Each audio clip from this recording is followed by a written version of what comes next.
What is up guys, Wraec here with a new video, and today I want to talk about the PvP combination that has absolutely blown me away and that I think might be used in some of the meta teams in the future. And the coolest thing about it is a combination with Sylvie. Sylvie, our newest Transcendence hero, hadn't really gotten any hype in the past.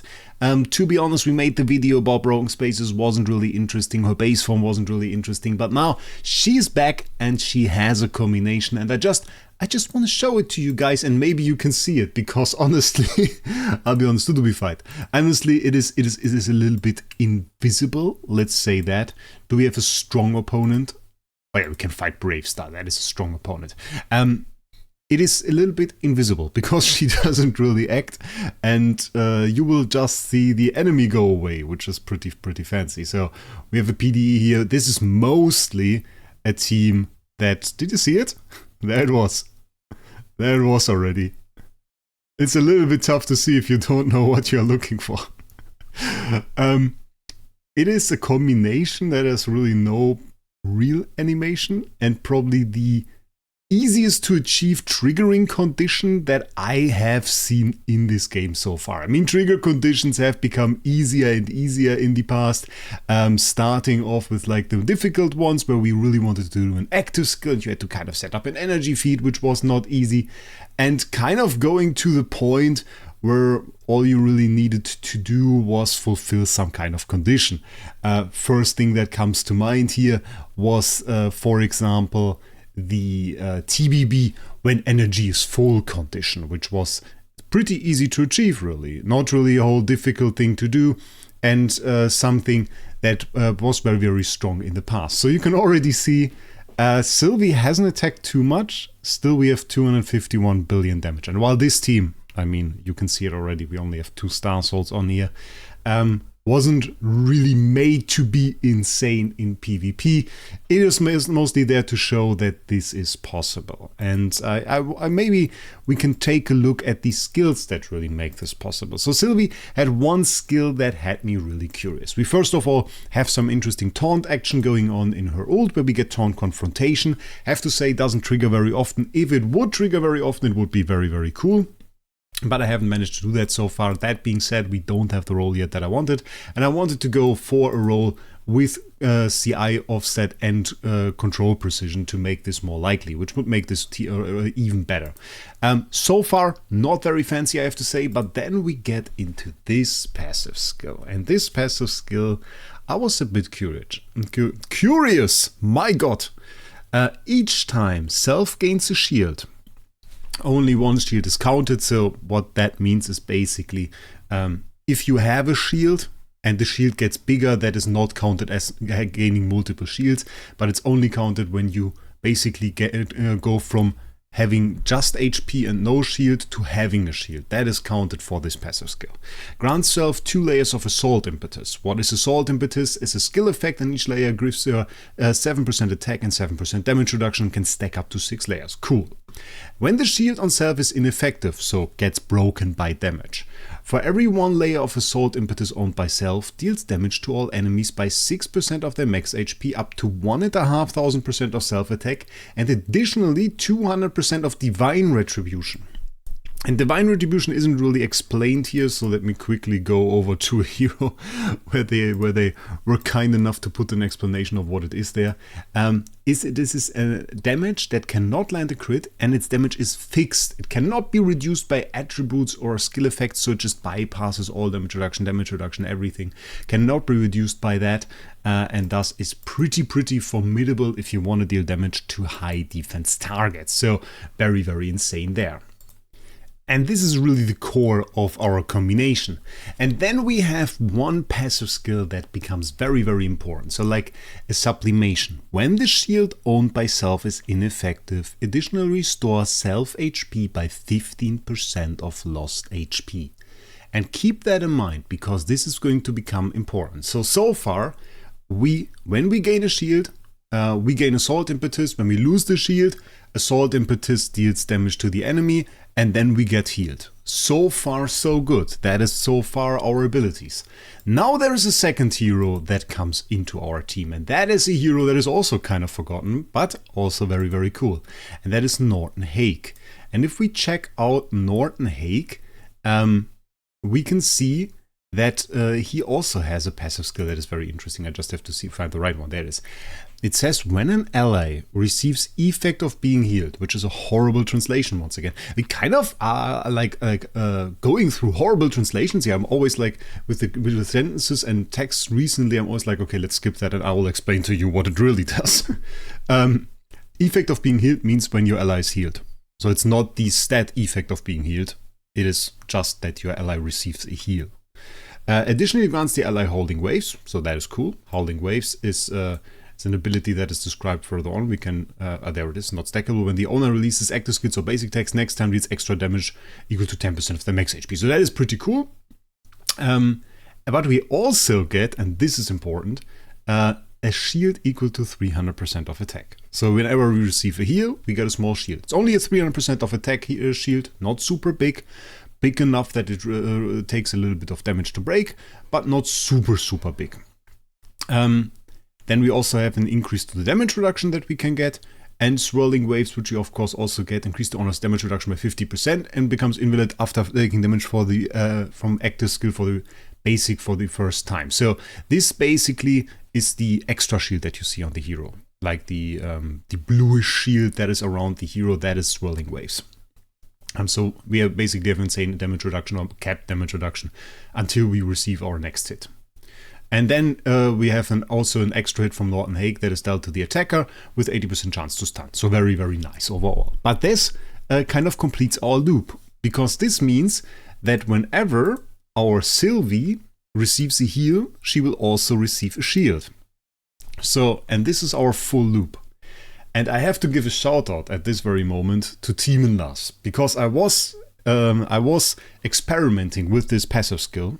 And I was explaining it and kind of saying like, oh, it's very, very cool because I combined it with Wukong and I combined it with HHA. But, and I said like, oh, it can do really, really insane damage. And then he was like, why don't you try this Norton Haig passive? And I tried it and it was way better because it gives you small shields. HHA gives you pretty big shields. You don't necessarily want big shields. You want small shields, but you want them all the time. And we get the shield all the time. So essentially our loop now is, we gain a shield, for example, by having Wukong on the team with an energy artifact. This would just give us a shield, essentially. Enemy attacks us, shield is broken, our Assault Impetus triggers, deals a ton of damage to the enemy. We receive a heal through our Deep Sublimation. That heal from the Deep Sublimation is then taken by Mr. Norton Haig, who ran away, and is made into a shield because we receive the shield here. We get Howling Waves, we get Swirling Waves, which gives us damage reduction on top of that, plus the damage reduction here, plus extra damage from Norton Haig. And then we have a shield again, which means we once again get Assault Impetus. And as soon as basically every single time an enemy breaks our shield, we get a shield and deal a ton of damage to the enemy team. And then on top of that, because that wasn't enough, our transition skill, the last one that we get, the Destiny rank 6 one, it triggers when taking damage from active skill or basic attack and can trigger every single time as long as we have 6 or more transition power. And when it triggers, we deal a ton of damage to all the enemies. We have even more damage in here. We even have control precision boost over here. Here we can... we kind of don't have great choices, but control precision boost works. I mean, you could also go for that to restore HP if you don't have the sublimation, but I guess you have it, so it doesn't really matter. And I mean, you have to have it for that. Stupid what I said. And then we give a ton of shields to our allies, and yeah, there's basically chains. So yeah, and overall, this then looks, and we want to repeat this fight now, so now you know what to look for. So you want to look for the point, let's fight Bravestar again, when the shield on our Sylvie breaks. So let's go through the flow here. Fight starts, we get a small shield through our Wukong, shield breaks, we deal insane damage. Wasn't hit this time, but enemy Wukong can often break the shield. You can see the bubble here, that is Swirling Waves, so that is active. This is the other one, the Howling whatever, is also active right here. Pinks from SQH can very well break it. We didn't attack yet because we got energy drained by TBB. We are actually twined right now, which doesn't matter because we can be twined and still our effects would trigger. We just need somebody to break our shield. In this case, we dodged sadly a little bit, which is not too great. We would rather have it that we don't dodge that often, but we'll see. Somebody will break it eventually. That was our holding waves that is gone now, which should trigger a counterattack for Wukong. Now our shield is actually broken, and half the enemy team just got absolutely nuked. We're still standing there. She was CC'd basically the entire fight. That can sometimes be enough, funnily there. The damage over time broke our shield, and our Norton Haig could die now, but we will break the shield again. And actually, sadly, it didn't trigger. But you can see this is like the flow. So what would I do to improve this right now? Right now, the problem from this team is that we don't have enough twine immunity. We would need twine immunity over on the Norton Haig. We want to have control position CI offset on the Norton Haig, get some stuns there. We want to have twine immunity on the Sylvie, also control position CI offset to get more taunts on the enemy team so they attack into our Sylvie. That would be absolutely great. Then we can combine a bit more with DGN, and we would probably have to go for some meta choices. Because right now we don't run Nova Spectre. Nova Spectre is fairly cool, actually, on her, but I think it grants a little bit too much shield. Nova Spectre also has, like, when you burn an enemy that you gain shield, but on this end, like, it could be too much shield. I don't know. But the combination overall works. We can watch it one more time. There's a little bit of dodge RNG, of course. We get the shield. Okay, this time we even get the attack. That is nice. Instant nukes there. Okay, that wasn't too great. We get a shield break. Can somebody please break our shield? That would be very, very nice. Let's see if his TVB can do that. Oh my god, the pings are slow. Oh my god, the pings are slow. Go on. Okay, this time around we are a lot faster. Okay. Shield broken, and you can see like instantly how much damage that is. It doesn't seem like that much damage, but it really is quite a lot. And I mean, we get the defensive stuff going there. We get her effects active. We get all of that at the same time.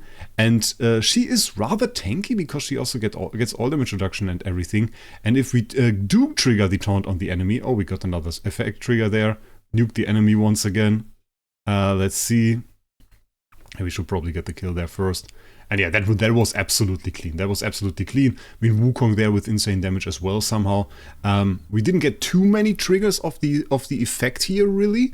But nonetheless, you can see the potential of all of this. And if we set this up right, if we get like the twine immunity on there, if we have proper stats, if we have proper defenses, I think we can really do something great there. And it would be pretty cool. So Star Soul wise, the thing is, I mean, you have the synergy a little bit with Nova from stuff like this. We have the HP restoration here, which would of course again run into the Norton Haig passive, which could be cool, but then again, it's a little bit difficult to run, I reckon. I would probably just go for high attack. Just go Phantom Defier, not the Phantom Defier Elena, but the Pupil Eternal Darkness. Put that on there and just make the counter-attack damage absolutely rip. And the interesting thing here really is, Shield Break is very, very easy to trigger. And like, you don't need any of your heroes to act on your team, really. The only thing that is easier is like dying. So our wonderful Infinite Era Likita still is a little bit easier to trigger there, but you can combine both, so that is pretty cool. If you wanted to do that, that is an option to kind of put that in the team to have like kind of a tanky hero that does scale a little bit damage reduction and all reduction and has taunt in there. Because if you taunt like an enemy Alikita and that dies, she would only hit her. So that again would be absolutely insane. You can see each time she inflicts taunt confrontation, all damage reduction goes up by 10%. So you will very, very quickly actually max out your all damage reduction. But for that, as she's a warrior, does have very, very bad stats in terms of CI offset and control precision. You really want to run her with that. And right now we don't have the hammers. That is so sad. Like it's just about that I really want to run all of those heroes, and I have to reroll this, that, a ton of other heroes, so we can't really do that. But I wanted to make you aware of that combination because it's with Norton Haig and it's with Sylvie, And we get to see those heroes so rarely, and building a team with both of them would be very, very cool. And also, I have quite recently bought this wonderful copy, which is, yeah, not the role that I wanted, but now worth a lot more, so that is pretty great. I like that. And on top of that, I have kept my other S copy that we also still have, which has Twine immunity, granted. I could run that. I mean, that is an option. We could run that with Twine immunity. That would make it a little bit easier. But I don't really want to run this lower copy. And we have the A- copy. So I guess I'm set for now. Very, very nice combination. And probably by the time you see this video, I will put this Norton Haig in the auction house as well. So shout out to the auction house where you can buy my Norton Haig now. Yeah. That being said, I wish you a great day. And we'll see us in the next one.